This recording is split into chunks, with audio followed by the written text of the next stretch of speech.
The Hangover.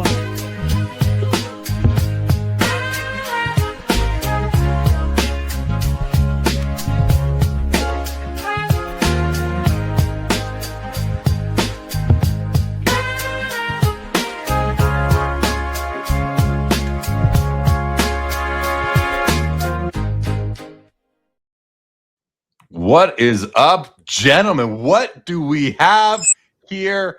Oh my God, this is a special treat, at least for you guys. You get to be together. What's going on? David and Joe coming at us from, where are you guys? Why are you together? What's going on?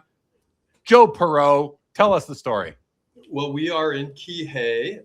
We met a little while ago to kind of get David over here. I'm in a highly secured condominium in the Kihei area. He was in the more upscale Wailea area, so I had to kind of bring him into this part of the island. But we are in Maui, in the Pacific Ocean, in the middle, a small little strand of islands that happen to be U.S. territory. Go USA!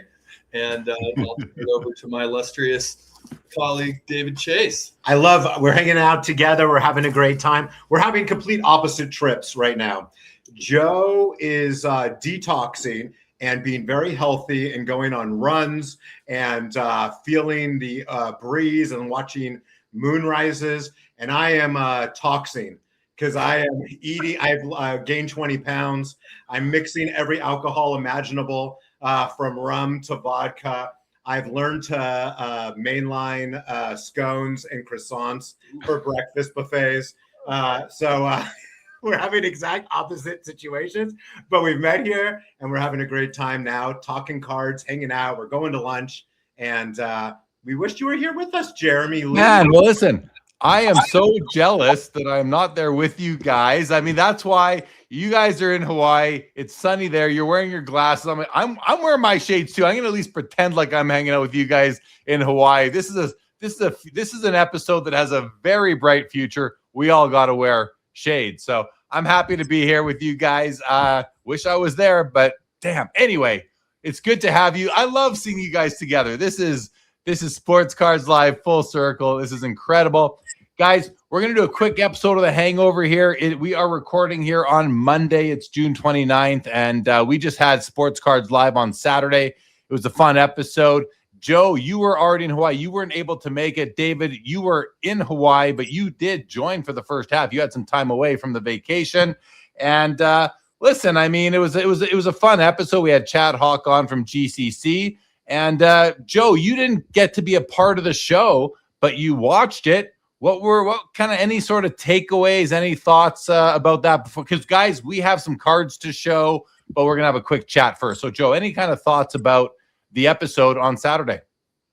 I love the episode. You and Hoj at the end was cool to see you guys riding solo together. But yeah, as far as the GCC thing goes, like I was just a little surprised that, as many people that sort of, clamor for alternatives to, the main grading companies, if not the monopoly known as Collectors Universe, that, somebody comes along and throws something, a little alternative out there, and immediately everybody's like, kind of bringing out their critical voice, which is fine. And yet, how about also just, you can't be on both sides of the fence. If you want alternatives when they come in, maybe amplify, maybe, lead with some positivity. That's all. So I thought you guys did a great job. I know David sort of messaged that in the show itself, but I just thought I'd weigh in that, and for the most part, your chat was positive, Jay Lee, but it's a few squeaky wheel voices, and it comes across differently. But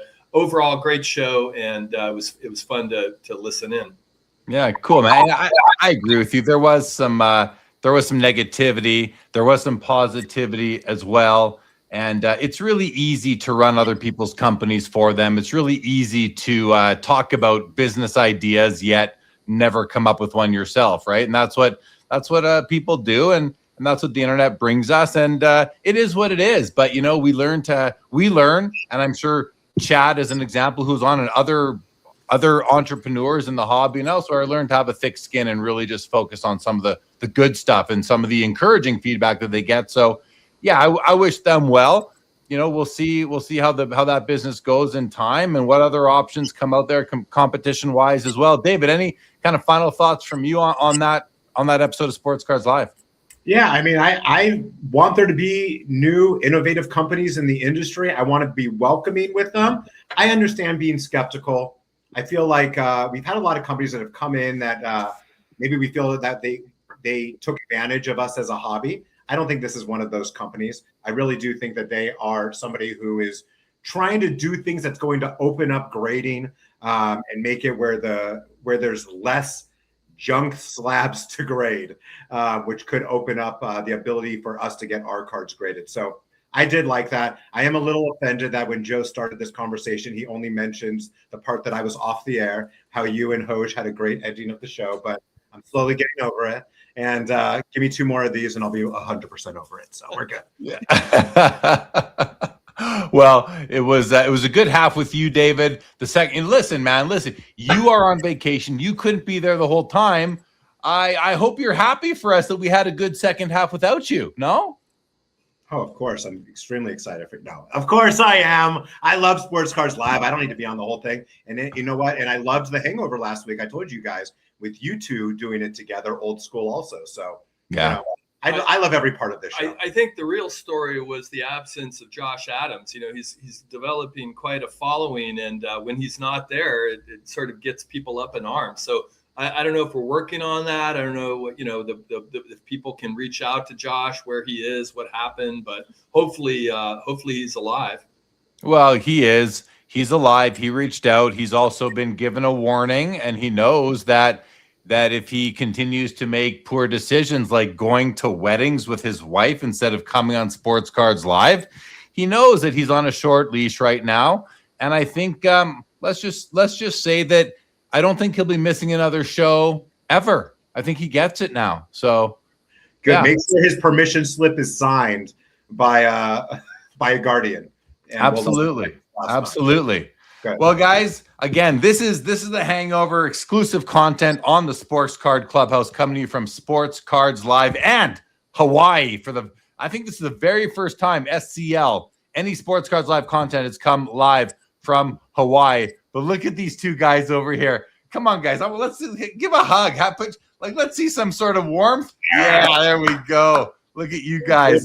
Isn't that great? We are very excited to be hanging out together. Like we're going out to lunch after this, and so you're on a tight time schedule, Jeremy. So I know I am. Well, we're gonna go quick here. Like I said, I'm so excited for both you guys going on a date for lunch today, hanging out at the condo. You're very lucky. Let's look at some cards, guys. We got a few. So Joe, I think you've got 2 or 3 cards here. David, you've got 4. I picked up 1 card. Actually, I picked up 4 cards last night. So let's go through. We're going to start with this one right here, there. Joe's going to start about this also. Like, why are we showing this, Joe? Okay, well, so last night, Fanatics, great job, by the way. I was one of the few people in the Fanatics thing. I just want you to know I was in both, toggling back and forth, but a super cool platform over there, and I would encourage everybody to make their way over there. He wants us to put our sunglasses on. Shades on, guys. This is the Shades On show. Come on. He doesn't want to be the one in Canada with the shades. So last night I was bidding on a card. It was a Barry Bonds jersey auto card, but then you shouted it out and it immediately got like 5 new bids, and I was like, thanks, Jay Lee, but hey, Fanatics should thank you because you're doing your job. You're bringing attention to high-end sports cards. My consolation prize is born of my interest in the World Cup. So a lot of what I've been doing here on my vacation time is watching the World Cup. And the France, my last name is French. So I feel like if the U.S. goes down, which hopefully they won't, but if they do, I'm going to be, jumping on the France bandwagon. And Kylian Mbappe is one of the main, as I've seen him play, like he is uber athletic, kind of incredibly physical, incredibly skilled. And I just loved that card. It, the color match with the blue on blue, and PSA 8 is perfect collector grade for yours truly. This isn't an investment card. This thing was relatively cheap out the door at $150. I'm just like, bring it on. Kylian Mbappe. All right. That was only $150. Yeah. Wow. I gotta ask. So I mean, Joe, I remember back in the day we used to joke around about Beater Joe. You know, when you'd have a vintage card that was all beat up. Is a PSA 8 of a card from 2022? Is this like a Beater Joe card? Like, is there such a thing? Because it looks mint to me. It looks gem mint to me. It's somewhere between a Beater Joe and a gem sparkling mint card, which is right where I like it for ultra modern. I don't need a beater. A beater card in ultra modern doesn't make a whole lot of sense when you can get an 8 or a 7. Sometimes 6s you can notice something. I don't even know what's wrong with that card. I think it's numbered out of 135 or some crazy thing like that. But it's just, you know, it's a pretty card, and watch out, France. Only thing wrong with it is that it's a recent PSA grade, so it would have probably been a 10 a couple years ago. Okay, Joe, tell us about this card. Am I allowed to say anything, Jeremy? No. Do I have to, I know. Can you, the next person? Joe, can you mute him? Can you mute him possibly? I just wanted to say, I don't think he's Beater Joe anymore. He upgraded his 48 league Jackie, and he's now not Beater Joe anymore. No, it's Rodeo Drive Joe now. I mean, it's right. No, Rodeo Joe. It's nice. I'm appreciative. All right, David. let's go. We got to get through these cards, guys. Joe, tell us about the Michael Jordan. So this was 2 Fanatics auctions ago, and our esteemed colleague Christopher McGill actually owns the black 1 of 1 of this, and it got my attention. This is numbered to 299, so it's a rather large run, but in the PSA pop count, I think there's about 29 or 30, and then you add the Beckett, and it's like about 50, and it's a gold refractor of Michael Jordan in a Bulls uniform, Upper Deck Reflections, 2006. I just think it's a fantastic card, and I've been feeling like I missed out on the Jordan train. I paid a little over comps for that, but I don't think it's coming back. I don't think it's coming back down to earth, just like MJ is not coming back down to earth on that picture. Look at that picture. Is he about to do a reverse jam right there? That's what I think. I think he's doing that. I like it. Jeremy, you say anything about that card? Do you like it? I think it's a beauty. I don't want to not give you time to talk about each and every card, David Chase. So I'm going to let you go. Yes. I'm going to let you make yourselves late for your lunch appointment and your lunch reservation. These guys are going to some special Beverly Hills type buffet. You know, Axel Foley's going to come driving in there looking for these guys at some point. It's called the Monkey Pod, and it's the best Mai Tais on the island. So nice. I wish I was there. All right, Joe, you sent me pictures of 3 cards. Here's the third one. What do we got? Oh, a Steph Curry black die cut prism 1 of 1.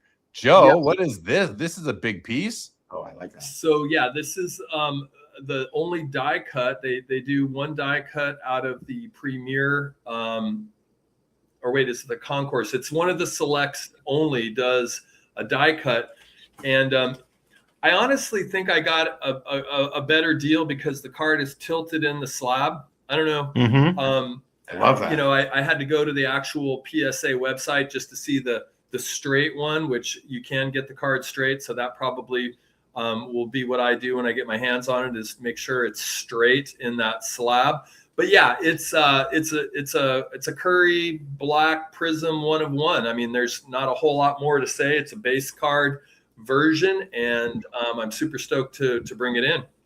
Congrats, buddy. Very nice card. I'm going to say something about that card, Jeremy. Thanks for asking me.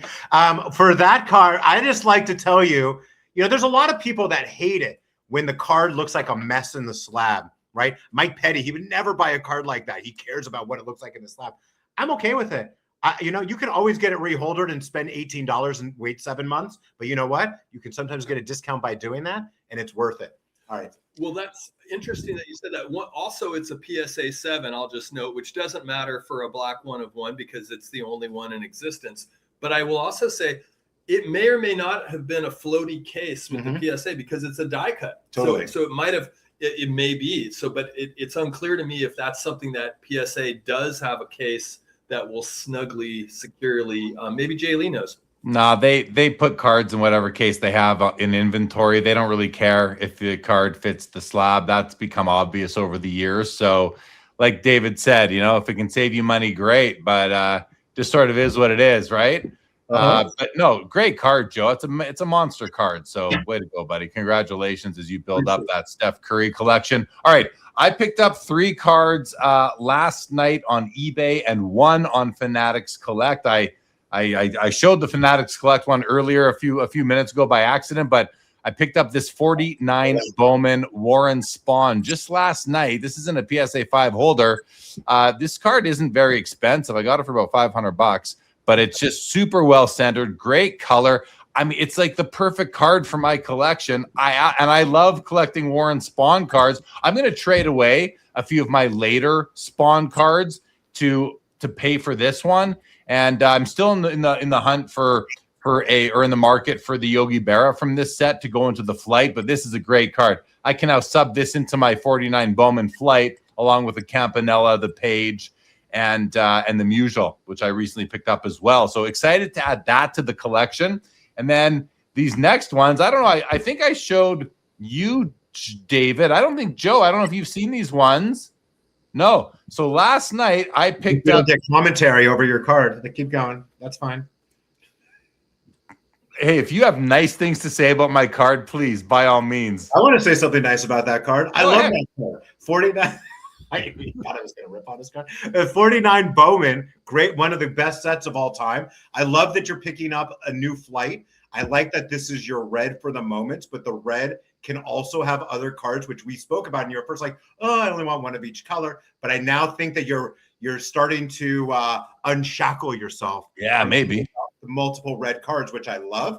And man, that is literally a perfect version of that card. Oh, just a perfect card. And then last night, Joe? Well, there's a lot to like about that card, from the centering, which, it's not quite bang on, but it's pretty dang close, which is all you want in a Bowman. And then the fire red color and an action shot with, Warren Spahn, kind of underrated. If you look at him statistically and the length and duration of time that he did what he did. But the best part about the card is, I see you in the card, Jay Lee. I see your countenance in Warren. So I think that's the part I like the most. Awesome. Well, appreciate the comments, guys. I picked up 3 more cards. What? You were about to say something about how you were on Fanatics when you ended up picking that card up. Sorry, I interrupted that. I apologize. I bought that one last night during the Fanatics weekly auction ending watch party show on YouTube and on Fanatics Live. It was bidding. I bid live on that one. It was a ton of fun. I didn't have to bid very many times, actually. I think I won it after the first 5-minute extended bidding window.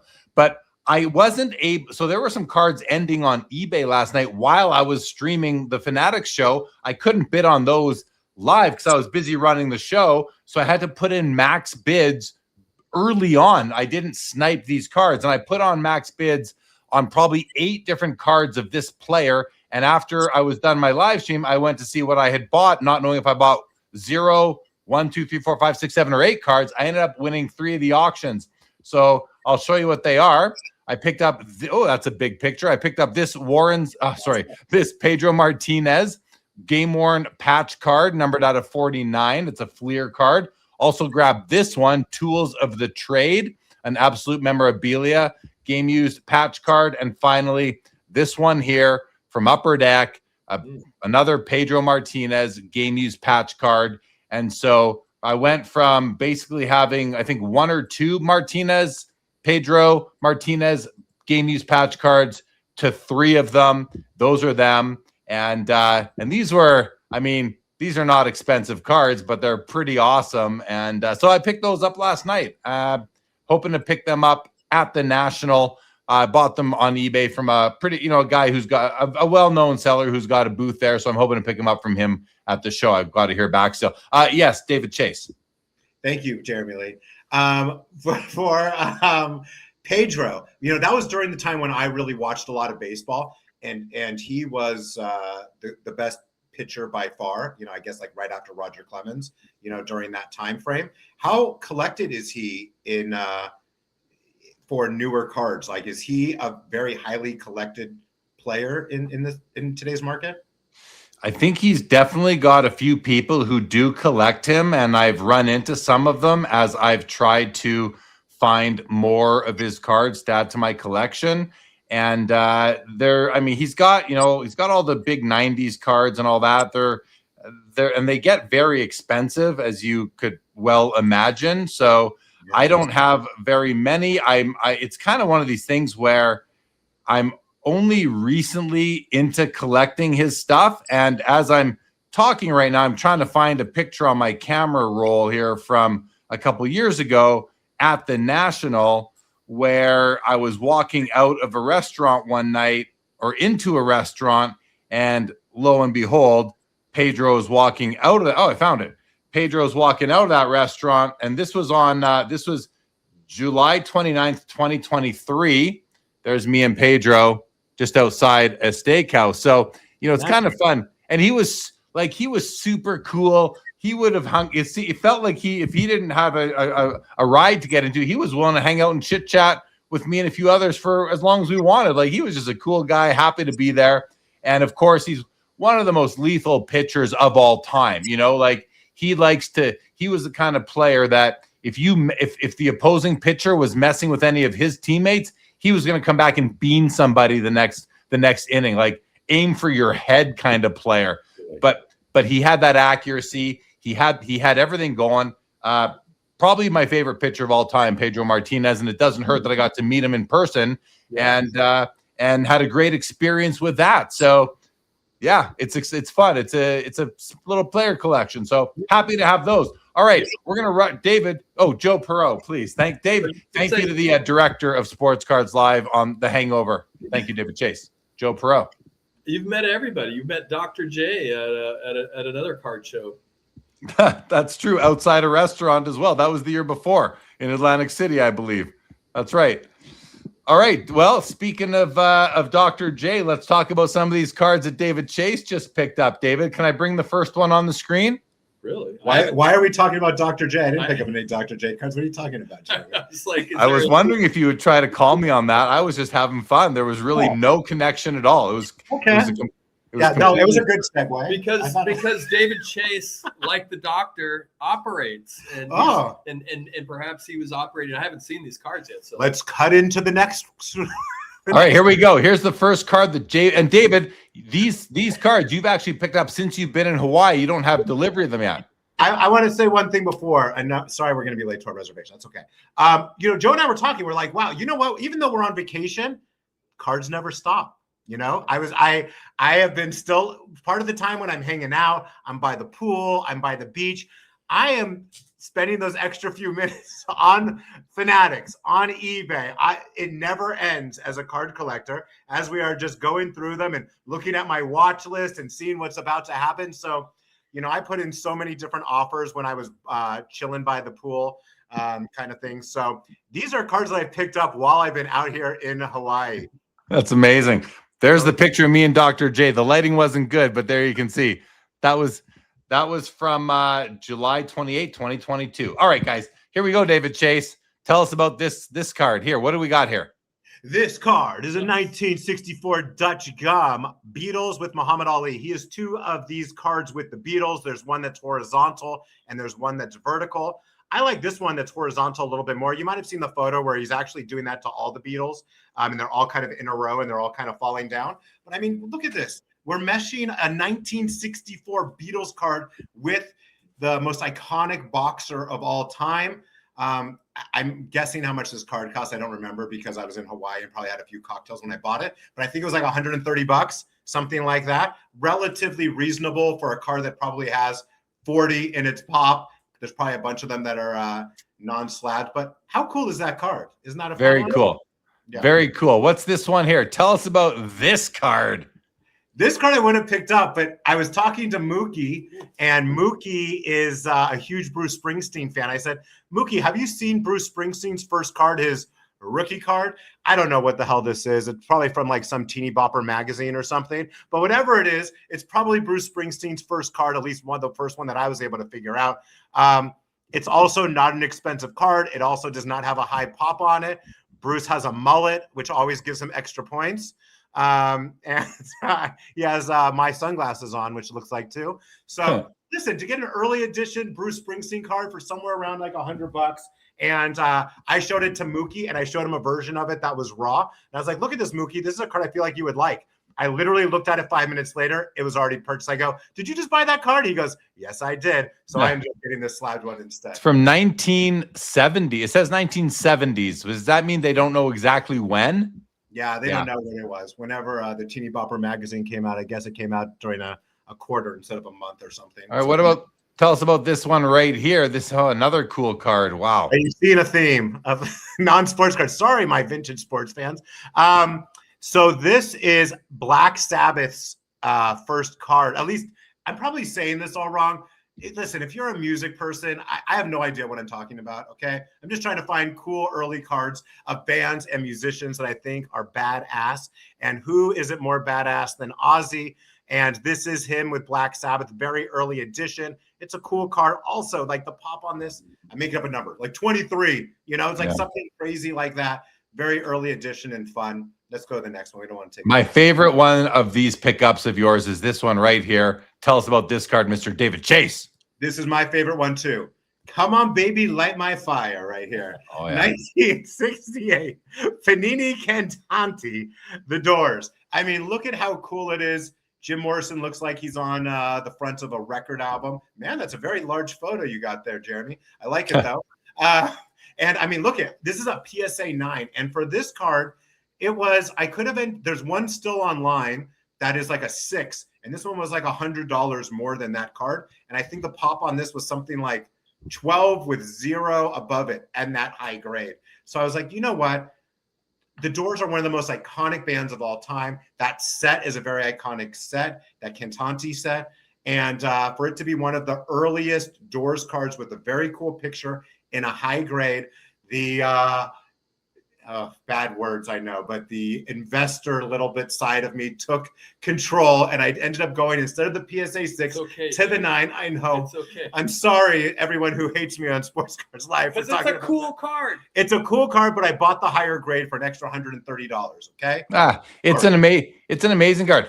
Now, really quick, guys, before we wrap up. Now, these non-sport cards, these music cards, David, and the Muhammad Ali Beatles card. How important is it when you're picking these that they be what you consider to be a rookie card? Like, are rookie cards as big of a deal in music and Hollywood cards as they are in sports? And as a collector of them, like, I think it's important, but sometimes there's a way nicer card that's a year or two later in. Do you know from other collectors, like, is it as important or is it not as important to have the earliest card? So with me talking about this, I have no idea what I'm talking about. So take that, for what I've sold. Well, so how do you look at it for yourself then even? How do you look at it? Well, the way that I've kind of figured it out is the earlier card, the better. The problem is that there's all these little sets that are international for these music cards, where there could be like a small set from Argentina that there's 3 of them in the total population that came out a year before this other version. A lot of times they don't know the years of these cards. So I do care about what the card looks like. I'm trying to get an early card as early as possible of some of these people, especially like a Bruce Springsteen, somebody in the 80s, right? Like, I'm trying to get the earliest card because I don't really care about a later card of somebody like Bruce Springsteen. Okay. I want one card for my collection and for that. But for like Beatles cards or Rolling Stone cards or things like that, I would love it to be in the earlier age, but I don't want these like ones that are kind of junk wax, which is like O-Pee-Chee tops from I think 1964. Don't hold me to that, but like something like that. Those are kind of like this. A lot of these, or 56. One of those two. It's so you like the obscure, really, the obscure, the foreign, that kind of thing versus the mainstream versus the mainstream North American mass-produced versions. Let's say definitely that, because there's so many of those mass-produced versions. Yeah. It's kind of junk waxy. So on iconic people, I don't want those cards that there's thousands and thousands of. But I'm still just figuring this out. It's a fun new lane. And the reason why I picked these up is because I am saving money for the National, but those cards are expensive. The vintage baseball cards that I want, that I really, really want, but I just can't pick those up in Hawaii. These ones are scratching the itch while you're on vacation and saving money. Joe, what do you think What do you think about these non-sport rock and roll card type of things? All of them. I mean, Jay Lee, you and I kind of foraged in about 4 years ago, I'd say, and I got my little, Jimi Hendrix, Bob Dylan. I think I got an Elvis card and definitely some Beatles. And maybe Stones too. What he just picked up, I love. Springsteen is still going strong. My friends went to a show and said he's still the boss. 80 years old. But the Doors one took the cake for me. 1968 Cantanti. That Amazing. Is just bomber. And in a 9, I'm embracing that. I'm embracing the play from a collector standpoint and an investment standpoint. Yeah. That's a killer card. The colors on that card, so authentic. So nicely done. Psychedelic, bro. Yeah. All right, guys. Listen. You. I'm glad you guys made some time from vacation to record this shortened episode of the Hangover for the Sports Card Clubhouse Network. Could you guys please do me a favor? Stand up, do a little hula dance for us, and take us out of the episode, please. A little bit of hula. You really want us to stand up? Let's see it. Let's see it. Give us a hula. Give us a hula, guys. Joe just messed up the entire computer. Come on. What are we? Your monkeys? I mean, geez, Jeremy. Dance. Where you put on the music at the end of the Hangover, and aloha hoo, aloha hoo. The Hangover. Then I'll start with the white because the white are kind of a little more ostentatious. A or B hat. Oh my god! Shut up, Chase. How's the lighting? You good with the lighting? You're good. We're good. Let's. Better than Jeremy's lighting. Can you shout a little more or something? I can't quite make you out. Shut up, you guys. I'm thinking about canceling my trip to the National now. This is how it's going to be. It's going to be worse. It's going to be worse.